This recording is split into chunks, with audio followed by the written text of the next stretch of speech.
할렐루야. 우리 할렐루야 찬양대의 찬양을 하나님께서 기쁘게 받으신 줄로 믿습니다. 예배드리시는 우리 모든 성도님들에게 하늘로부터 주시는 은혜와 평강이 충만하게 임하시길 바랍니다. 오늘 말씀에 앞서서 우리 교회에서 시행하고 또 준비하고 있는 두 가지를 먼저 나누고자 합니다. 여러분들 다 오늘 들어오시면서 성경 암송 400 이 책 다 받으셨죠? 네. 학생들 어린이용하고는 색깔로 구별이 되는데 어린이 학생용은 질문은 조금 쉬운 용어로 바꿨고요. 암송하는 내용은 똑같습니다. 개역 개정판 말씀을 똑같이 했으니까 1인당 다 하나씩 각자 받으셔서 두껍지 않습니다. 이 말씀을 다 암송할 수 있기를 바랍니다. 어제 목회 서신에서 성경 암송의 유익 6가지를 말씀드렸지만 오늘 그 중에 한 가지를 강조하고자 합니다. 그러면 자녀들이 이 성경을 암송하게 되면 이 두뇌가 입체적이고 창조적인 사고를 할 수 있도록 놀랍게 발달하게 되어 있습니다. 또 어른들이 이 성경을 암송하면 치매 예방의 효과가 크다. 뇌 활성화가 엄청나게 이루어진다. 과학적인 발표입니다. 우리 한국 사람들은 IQ가 굉장히 높지만 그 사고 구조가 2차원적인 사고, 말하자면 2D, 평면적이고 이제 순차적인 그런 사고에 익숙합니다. 기승전결 이런 식으로 가는 거에 익숙하다 이 말이죠. 그에 반해서 유대인들은 IQ는 상대적으로 낮지만 3차원적인 사고, 즉 3D, 입체적인 생각을 하는 이 사고 구조를 가지고 있습니다. 자, 그러면 모든 다른 인종들과 달리 유대인들이 왜 이렇게 입체적인 사고, 창조적인 그런 사고를 잘할까? 궁금하잖아요. 그래서 하버드 대학에서 이 뇌과학자들이 연구를 했습니다. 그 결과 유대인들의 독특한 문화가 유대인들을 특별하게 만들었다, 이렇게 결론을 내렸습니다. 자, 그럼 유대인들의 독특한 문화라는 것이 도대체 뭐냐? 알고 봤더니 성경 암송이더라 이거죠. 자, 벌써 여러 차례 말씀드렸듯이 유대인들은 만 12살, 13살이 되면 성인식, 바 미츠바를 하게 되는데 이 바 미츠바라는 말은 그냥 단순한 성인이란 의미가 아니라 하나님의 말씀의 자녀라고 하는 뜻입니다. 말씀의 아들, 말씀의 딸이 된다라고 하는 그런 뜻입니다. 자, 그러니까 이 성인식에 참여할 수 있는 자격은 창세기부터 신명기까지 이 모세 오경을 다 암송해야만 성인식에 참여할 수 있는 것입니다. 그래서 유대인 아이들은 우리 나이로 한 4살쯤 되기 시작해서부터 이제 성경을 암송하기 시작해서 만 12살까지 이 성경을 암송하면 이제 기쁘게 이 성인식에 참여하게 되는 것입니다. 자, 아이들이 이 성경을 암송하기 위해서 어린 아이들부터 해서 계속해서 입에서 중얼중얼 하면서 성경을 암송하는 것입니다.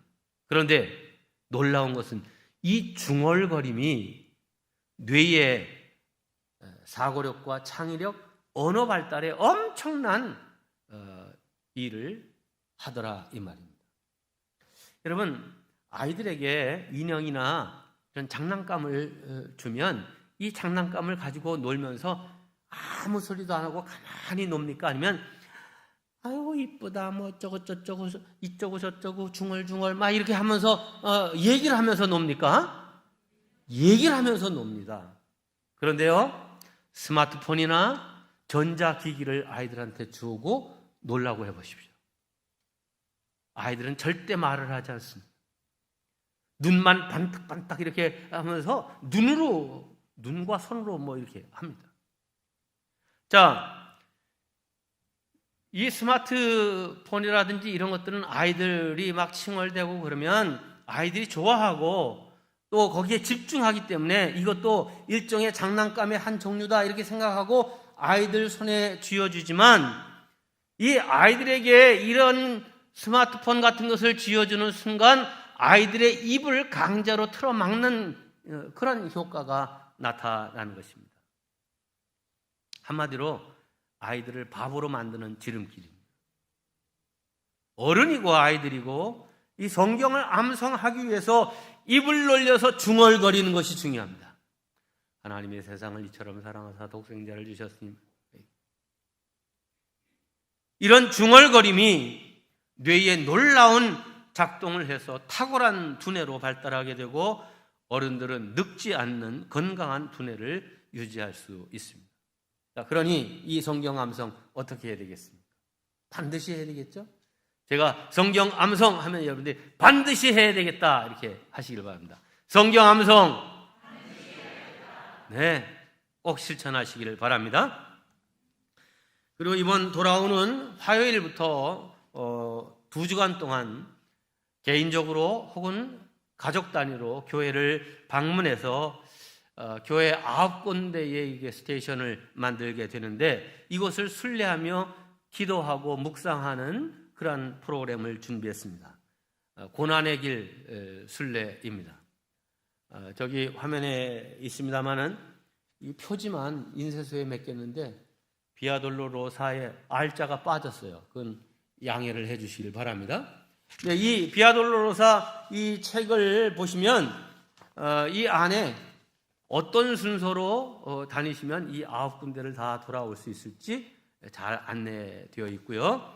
그 각 9군데에는 프랑스 화가인 구스타브 노레의 펜화로 예수님의 마지막 그 생애 일주일을 소재로 해서 그린 그림들이 전시되어 있고, 그 그림을 보면서 단순히 그림에 대한 해설이 아니라 그거와 연관된 예수님의 메시지를 우리가 같이 묵상하고 또 스스로에게 질문을 해보고 그리고 함께 기도하는 이런 과정을 거쳐서 이 순례의 길을 걷게 될 것입니다.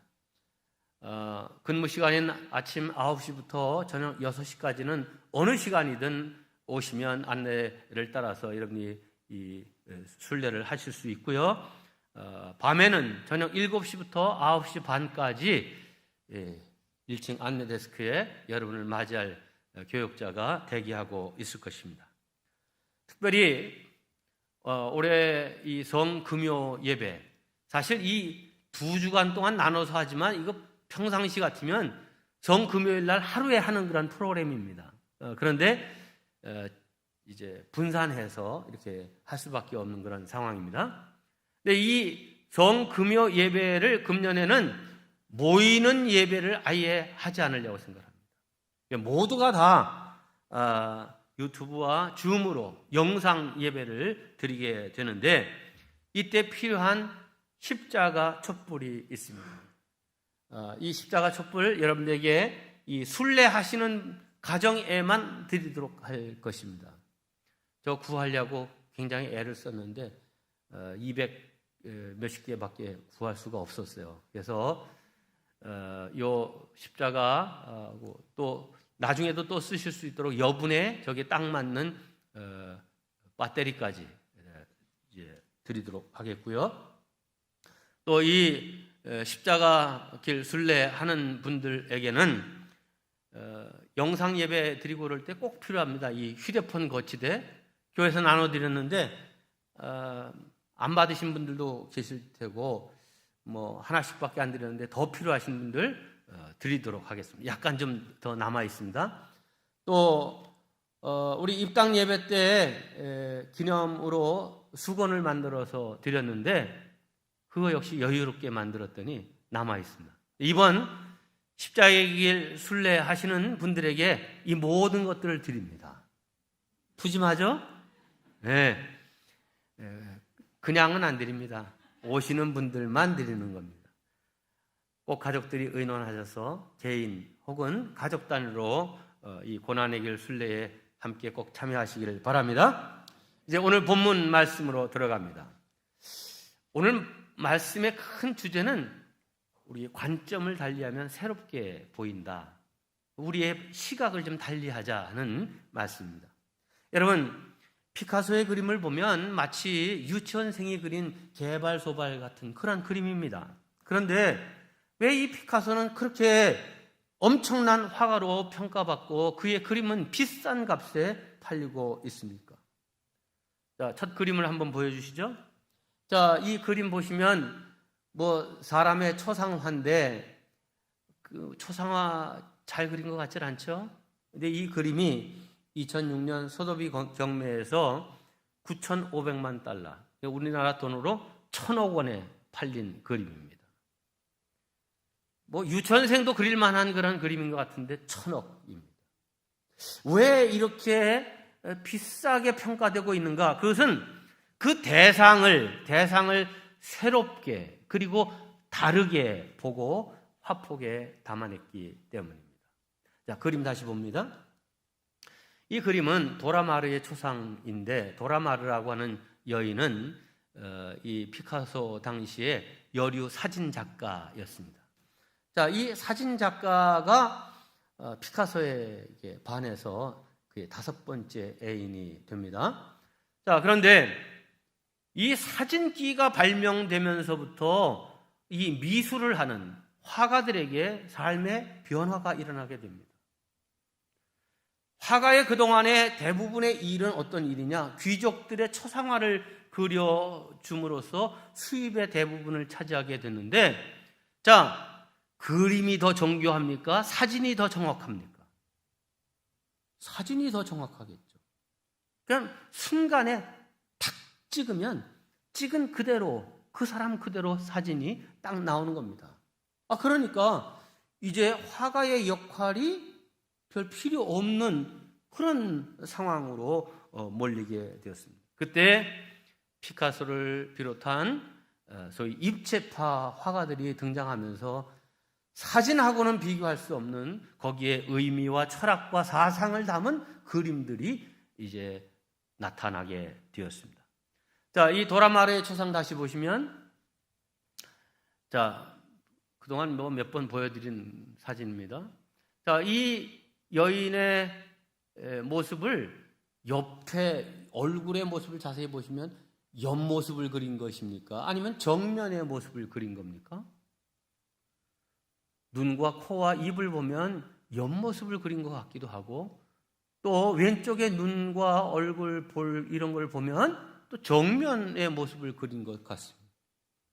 자, 이렇게 다른 모습을 한 화폭에 담아낼 수 있습니까? 사진으로는 저렇게 절대로 할 수 없습니다. 사진은 순간의 포착으로 그냥 딱 표현할 뿐입니다. 그런데 이 도라마르, 피카소의 애인입니다. 여러분, 애인이라고 해서 그 사람의 마음과 그 사람의 존재를 다 알 수 있습니까? 날마다 달라지고 아는 듯 싶었는데 모르고 그런 게 사람 아니에요? 부부간에도? 이 도라마르를 초상화를 그리는데 그저 내가 내 눈에 딱 보인 대로 그린 게 아닙니다. 요렇게 본 모습도 그리고 요렇게 본 모습도 함께 화폭에 그려놓은 것입니다. 그 다음 이 피카소의 딸의 그림을 그린 걸 보면 더 확실합니다. 자, 이게 피카소의 딸 그림입니다. 인형을 안고 있는 마이아입니다. 자, 그런데 이 딸이 안고 있는 인형의 얼굴을 자세히 보시면 거의 평범한 얼굴 모습 그대로를 딱 그렸습니다. 그런데 자기 딸 모습은 무슨 얼굴에 기형, 장애가 있는 모습은 아닌가 싶을 만큼 희한하게 그려놨죠. 여러분, 여기 무슨 의미가 있습니까? 저 얼굴 역시 이쪽 저쪽에서 막 이렇게 보고 그린 그림입니다. 자, 인형은 인격을 갖고 있는 존재가 아니니까 그냥 그대로 그릴 수 있습니다. 그러나 딸은 비록 어린 아이지만 인격을 가지고 있는 한 존재이기 때문에 내가 내 딸이라도 그 아이를 다 알 수 없고 다른, 내가 모르는 또 다른 점이 있고 또 그 안에 무한한 또 다른 가능성과 잠재력을 가지고 있는 아이다는 거예요. 그래서 딸의 모습을 그리는데 그저 피카소가 생각한 그 모습, 그거 하나의 모습이 아니라 이런저런 모습을 한 화폭에 담아냄으로써 새로운 시각, 다르게 보는 시각을 이 한 화면에 넣는 새로운 예술 세계를 연 것입니다. 그래서 이 피카소의 그림이 이렇게 어마어마하게 비싼 값으로 팔리고 있습니다. 자, 이것을 전제로 깔고 오늘 말씀을 나누겠는데, 오늘 말씀의 제목을 함께 하겠습니다. 새롭게 보기, 다르게 보기.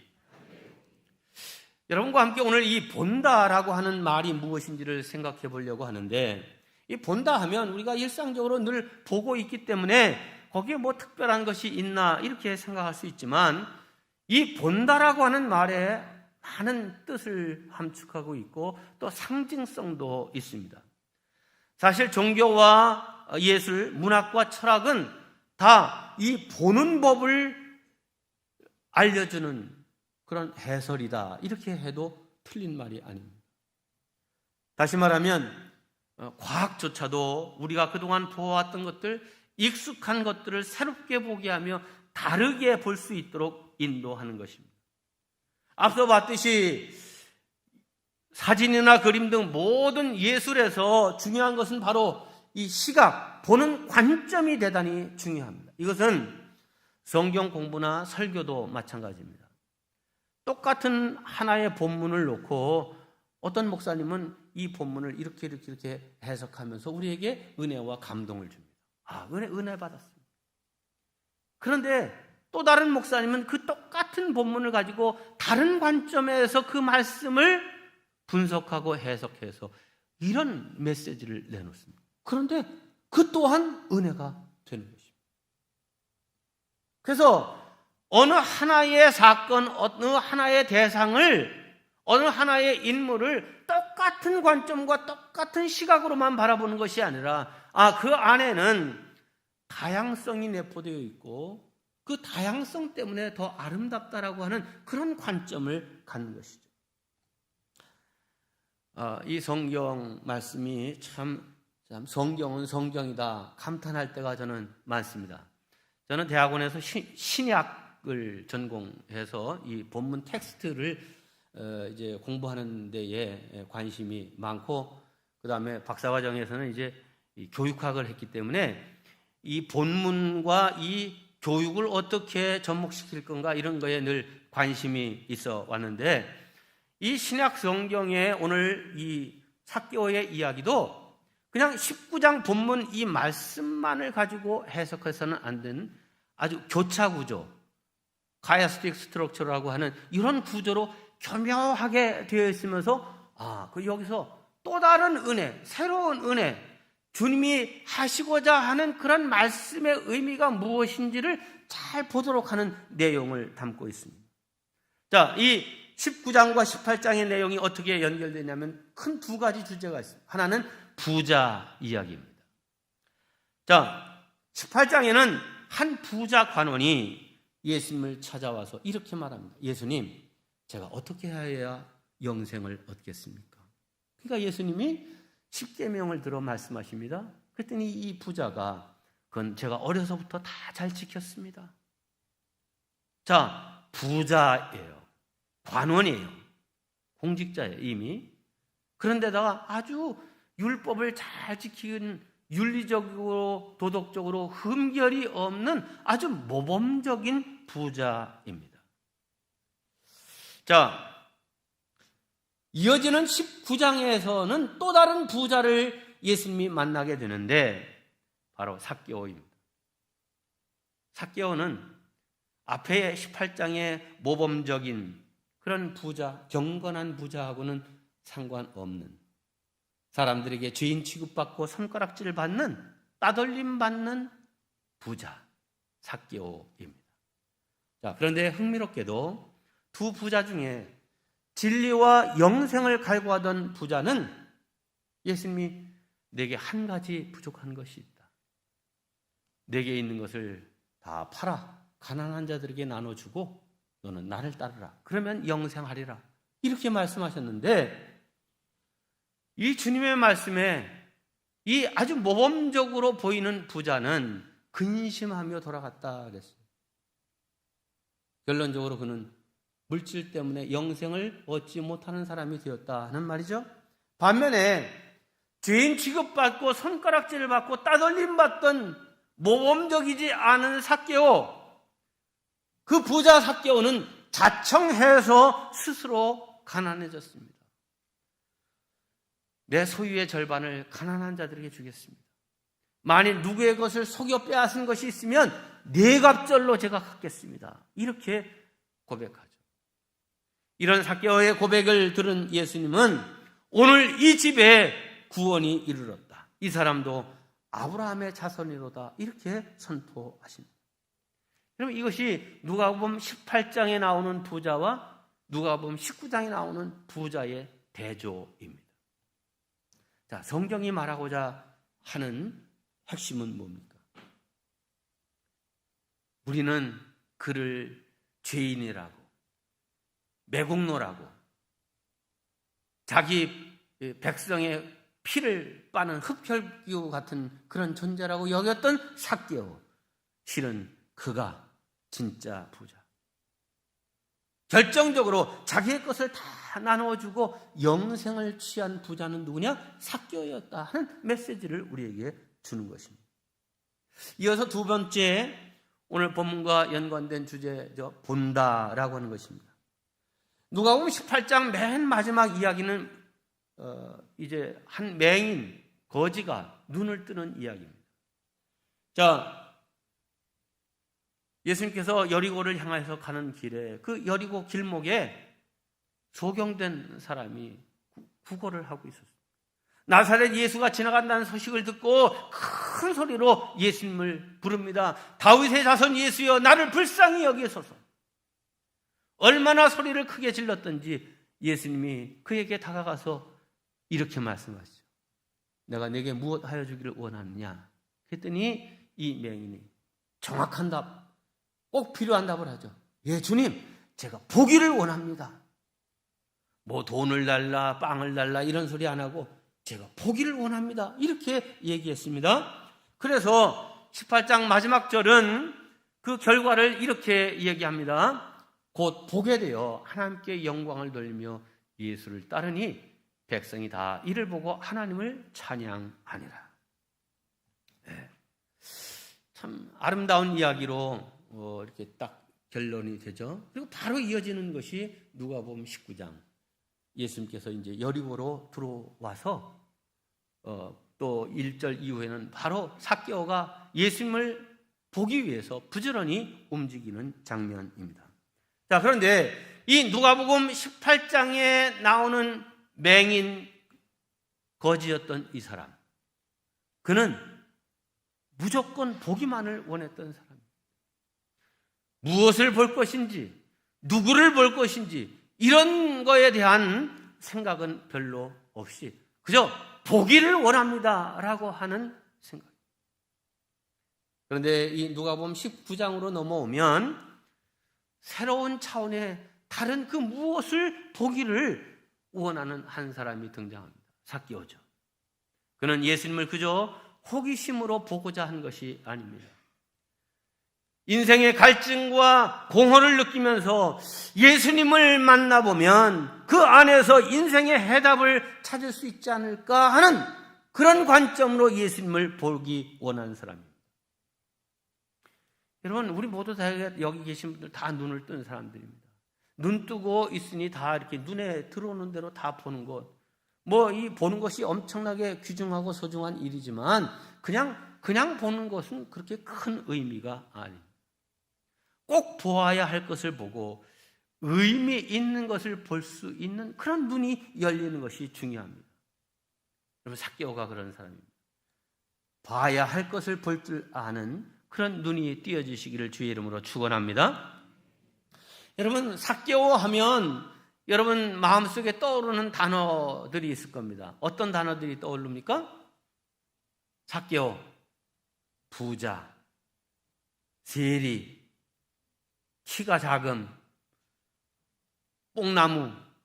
뽕나무가 이제는 그 틀린 번역인 줄 깨닫고 돌감람나무, 무화과나무라고 이렇게 바꿨죠. 예.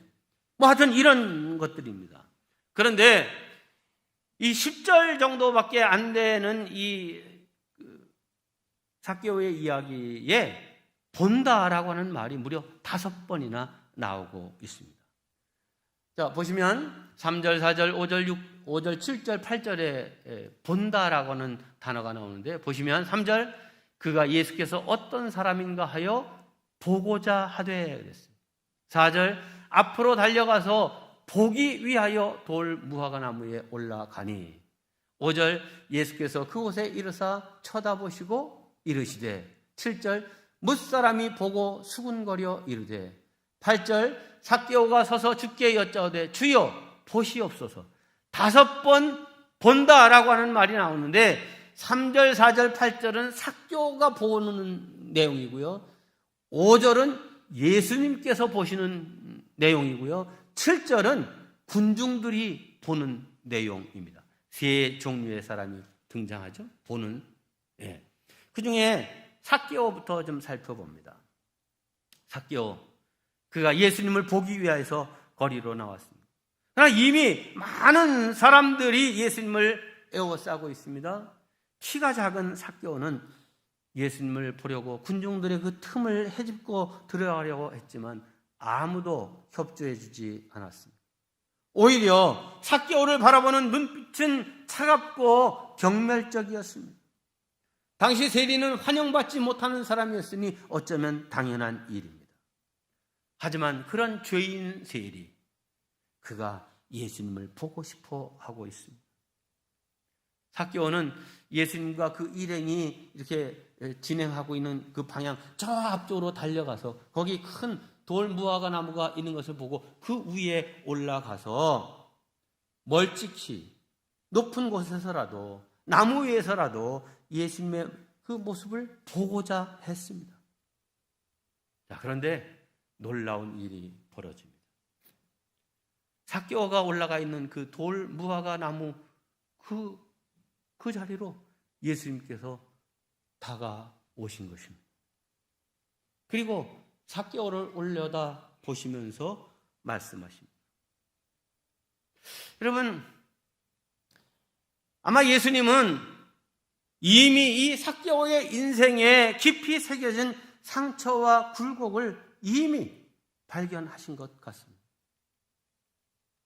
삭개오의 어린 시절은 어땠을런지, 그가 키가 작아서 놀림받고 또 고통스러워했던 그런 일들은 무엇이었는지, 지금 비록 세리를 하고는 있지만 그 마음의 고통이 얼마나 큰지, 또 부끄러움을 무릅쓰고 이 어른이, 땅딸보 어른이 지금 이 나무에 올라가서 내려다 보려고 하는 그 심정은 어떤 건지, 이 모든 것들을 지금 예수님이 꿰뚫어 보고 있습니다.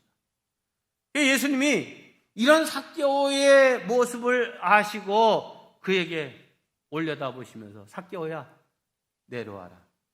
내가 오늘 네 집에 유하여야겠다. 이렇게 말씀하셨습니다. 여러분, 지금 보려고 하는 의도를 가지고 뭔가 액션을 취한 사람은 누굽니까? 삭개오입니다. 삭개오가 보기 위하여 앞으로 달려나가 돌 무화과 나무 위에 올라가서 지금 예수님과 그 일행을 바라보고 있습니다. 자, 그런데 실은 말씀의 전개를 보면 이 삭개오는 이미 예수님께 발견되었습니다. 예수님의 눈에 보여진 존재가 되었던 것이죠. 삭개오를 긍휼히 여기는 마음으로, 불쌍히 여기는 마음으로 그에게 먼저 다가오신 분은 예수님이십니다. 이것이 복음입니다. 예수님은 이렇게 늘 남이 보지 못하는 깊은 속을 보셨습니다. 사람들의 아픔을 보셨습니다. 그래서 성경 곳곳에 예수님은 사람들을 보시고 불쌍히 여기셨다, 이렇게 말하고 있습니다. 네, 예수님은 우리의 한계를 아시기에, 우리가 연약하여 죄의 노예가 되어 있음을 아시기에 우리를 볼 때 정죄하는 시선으로가 아니라 긍휼과 사랑의 눈길로 우리를 보아주시는 것입니다. 이것이 예수님께서 사람을 바라보는 방식입니다.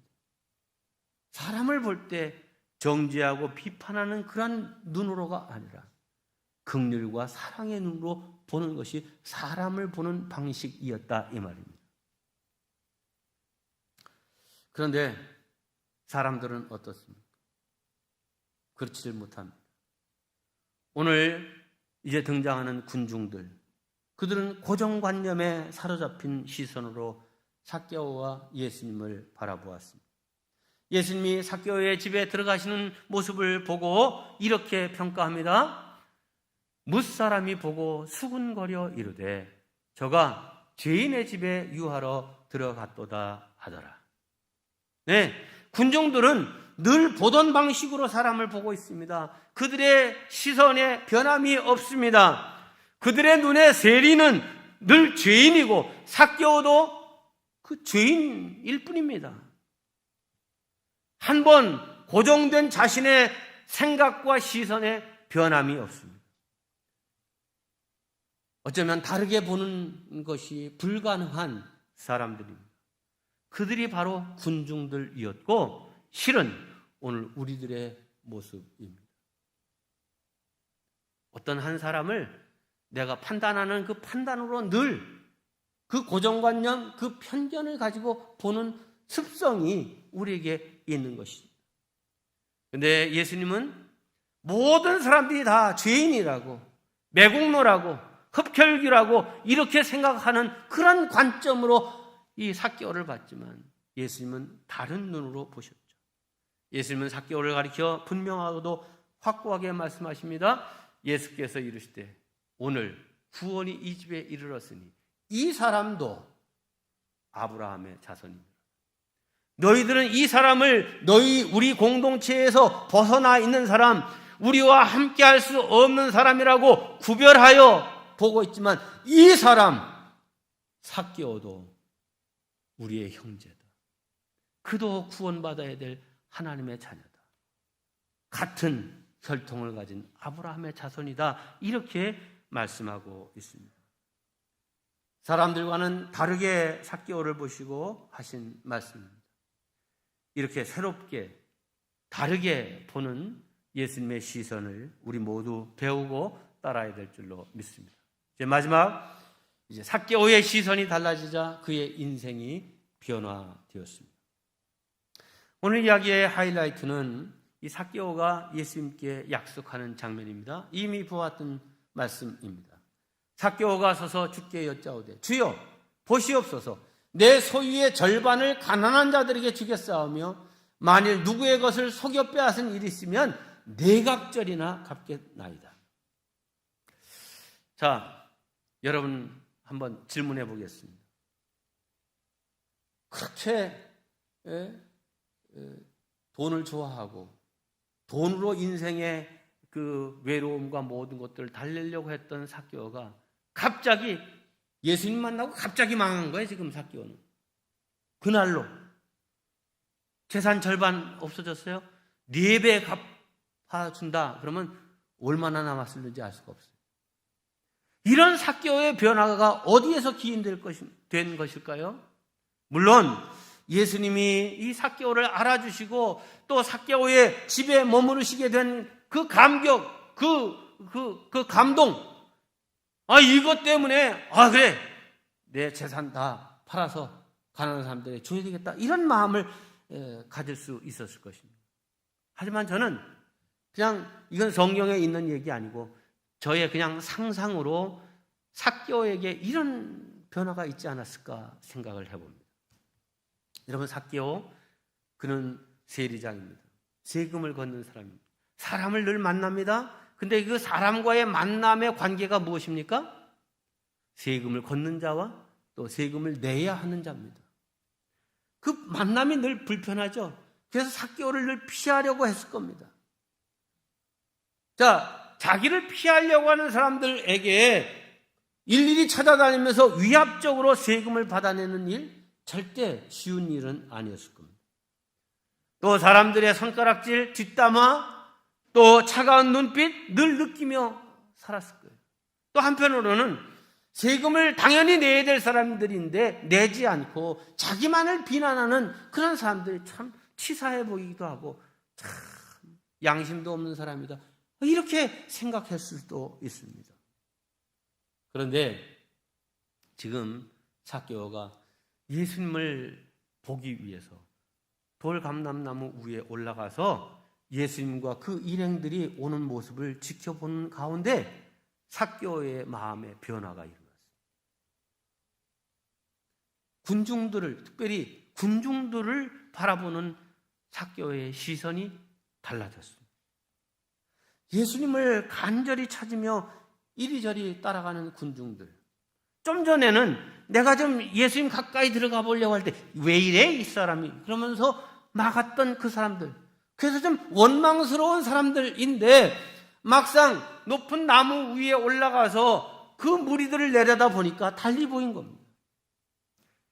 예수님을 따라가는 군중들의 그 애절한 모습, 예수님을 간절히 찾으며 그 눈길들은 어떻게든지 예수님께 뭔가의 도움을 얻기 위해서 예수님의 은혜를 구하고 있는 그 모습, 그들의 발걸음은 지금 분주하나 애처로웠습니다.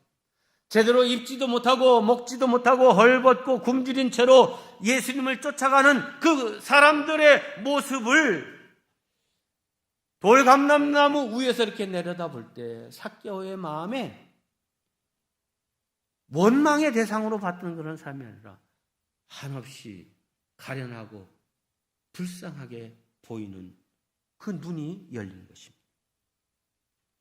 삭개오의 시각이 변화되었습니다. 긍휼의 시선으로 사람들을 보게 된 것입니다. 이 시각의 변화가 그를 바꾸었습니다. 그는 예수님이 자기 집에 들어오시자마자 예수님이 야, 너 이렇게 재산 좀 절반 팔아서 가난한 사람들에 나눠줘라, 이렇게 요청한 것도 아닌데 자청해서 그 가난한 사람들을 위해서 자기의 재산 절반을 나누어 주겠다고 약속합니다. 돌무화과 나무 위에서 그 사람들을 긍휼의 눈으로 바라보는 그 눈이 열렸기 때문에 자기 입에서 이런 고백이 나온 거죠. 이렇게 사람들을 다른 관점으로 보지 않았다면 아마 결코 일어날 수 없는 일이었을 것입니다. 네, 시선이 새롭게 변화해야 아름다운 삶이 시작될 수 있습니다. 우리 교회의 2030 비전은 행복을 나누는 교회입니다. 여러분, 정말 우리가 행복을 나누기 위해서는 우리에게 꼭 필요한 것인데 그것은 곧 사람을 새롭고 다르게 보는 것입니다. 어떤 시각으로 보느냐에 따라서 사람의 태도가 달라집니다.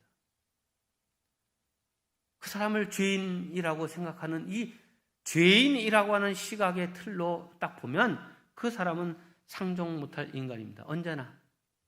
그러나 똑같은 사람이라도 그를 내가 함께 살아야 될 형제요 자매라고 하는 그런 관점으로 본다면 그의 부족함이, 그의 문제가 안쓰럽고 불쌍하게 보일 수 있습니다. 그러므로 우리에게 다른 시각의 눈이 띄어질 수 있도록 기도해야 됩니다. 하나님의 은혜로 볼 수 있는 시각이 열려지도록 기도해야 됩니다. 그렇게 하면 지금까지 보이던 아내와 남편의 모습이 다르게 보일 것입니다. 당신이 그렇지 뭐 늘 뻔해. 내가 그럴 줄 알았어. 달라지긴 뭐가 달라지겠어. 이런 우리의 고정된 편협한 그런 마음이 아니라 그렇게밖에 안 되는 그 사람을 긍휼의 마음으로, 그래, 나의 도움이 필요한 사람이구나, 나의 사랑이 정말 더 필요한 사람이구나, 내가 더 참고 인내해야 될 사람이구나, 아직 모자람이 있구나 라고 하는 그런 눈으로 본다고 하면 그 아내와 남편이 다르게 보일 것입니다. 부모님의 모습도 자식의 모습도 다르게 보일 것입니다. 또한 성도들의 모습이, 이웃의 모습이 다르게 보일 것입니다. 긍휼함으로, 사랑으로, 이해의 눈으로 볼 수 있는 눈이 열려지게 되면 그때부터 우리는 행복을 만들어내는 사람이 될 수 있고 나눠줄 수 있는 사람이 되는 것입니다. 그런 사람들이 모인 교회, 행복을 나누는 교회가 될 것입니다. 주님께서 바로 이런 시선의 변화를 우리에게 기대하시는 줄로 믿습니다. 새롭게 그리고 다르게 봄으로 행복을 만들고 나누는 저와 여러분 되시기를 주님의 이름으로 축원합니다. 이 시간 잠시 기도하는 시간을 갖기 원합니다. 지금까지 우리는 바리새인처럼 정죄의 눈, 비난의 눈으로 바라보지는 않았습니까? 이런 시각은 반드시 새로워져야 하고 달라져야 됩니다. 주님, 내 아내와 남편을, 내 자녀들과 부모님을, 성도와 이웃을 보는 시각이 달라지게 하옵소서. 조용히 그러나 간절하게 기도하겠습니다.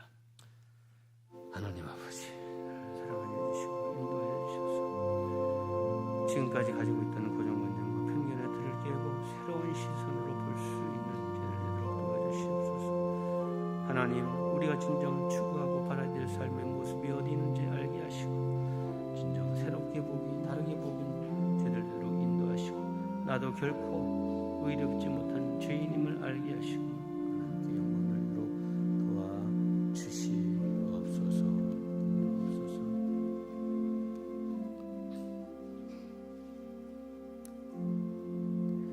우리의 편견과 고정관념을 바꾸어 행복하고 창조적인 시야를 갖길 원하시는 주님, 네, 그렇게 하겠습니다.